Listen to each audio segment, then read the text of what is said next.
What's up, guys? Tyler here from Seejaykay. I got another Minecraft video for you today. Well, you probably knew that because that's in the title and I'm in the game. But today we're going to be slaying the Ender Dragon. And I did this by myself and without any other help. Just with the regular stuff you need. I would advise getting feather fall boots, like enchantment, and some sort of protection on the chest plate. Also, an enchanted sword and bow would be useful for this. Also, you're going to want to bring, make sure you have your Eye of Enders with you so you can make the portal. The portal can only be made in the dungeon that is found on the map, so you're either going to have to find it, you just get lucky and find it, or if you have enough Eye of Enders, you can kind of throw them. If you right-click, it'll throw them in the direction that it goes in, and you will be able to follow it, and it will lead you to the dungeon, but that does take a lot of them. However, you can, once you throw them, pick it back up and throw it again if you'd like to do it that way. I also advise bringing some sort of pickaxe with you, so in case you get into a situation like this where you spawn onto the ground, you are able to use the pickaxe to mine your way up onto the surface of the end. Also, bring some sort of block with you like dirt, because you'll have to climb the towers and destroy the beacons that are on top of the towers, because that is what the dragon will heal himself with.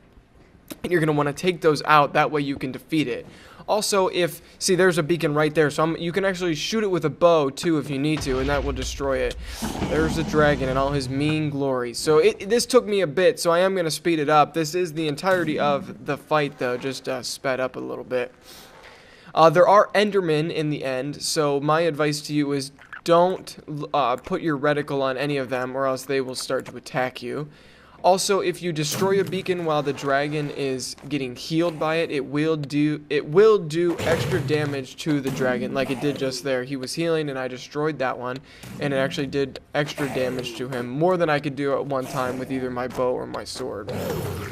So, the dragon, when he swoops down and hits you, he will knock you back. So, this is where the feather fall boots come into play. If you do have to make it up, if you run out of arrows or something and you need to climb to the top of one of the towers, that's when you use a block like dirt, because essentially you don't want to jump off. You want to be able to mine your way back down easily.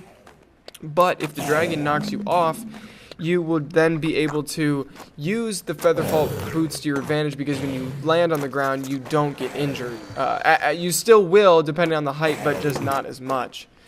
Also, I would advise you bringing golden apples. This fight, you just have to go into it expecting to use a ton of resources, because it takes a ton of resources, especially if you're doing it alone. So golden apples, what they will do is when you eat one, it will give you health regeneration as well as hunger. So then you are able to heal quickly, and you won't have to worry about your hunger getting up, and then everything, you won't have to worry about your health filling up slowly over time. When you take the golden apple, it will heal you much quicker. So I have him almost dead here. I do get attacked by some Endermen, but luckily, because you have all the armor on, you don't necessarily have to worry about them being too much. They won't bother you that much. If they start attacking you, you will have to direct your attention to them, however, because if they start grouping up, they will start to deal a lot of damage to you. So you just have to be careful about that. Other than that, I just stayed on the ground once I destroyed most of the beacons in the area, so he couldn't heal back up. The dragon will swoop down, so you don't have to worry about him not swooping down. So when he swoops down, I would advise switching to your sword, because you can attack him a lot faster with that, a lot faster than your bow.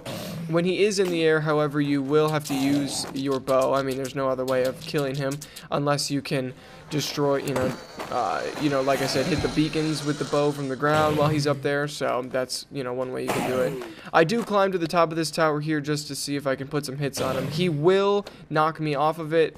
Not this one. I did, when I was destroying one of the beacons, he knocked me off of it, and the featherfall boots did save my life. So it is a good thing that I had those with me, or else I would have been a goner. And that was about when I, just a little bit before that one right there. And that would have stung, because I had him mostly all the way killed. If you see his health bar run off the screen, it's not because he's, well, it will when he dies, but just don't worry, he's not away. If he gets out of range of you, the health bar goes away. So all you have to do is kind of walk around until until you're in his range again, and then you can easily start fighting him. So, as you can see, because I've destroyed most of these beacons, his health is sticking, right there where it's at. It's not going up anymore, and that is definitely what you want. And also, this fight is a lot easier if you have people fighting with you. So, if you have your world open to LAN, or if you're in a realm, or if you're even in an online server, it is the fight gets a lot easier. But like this right here, it is doable with just one person. So.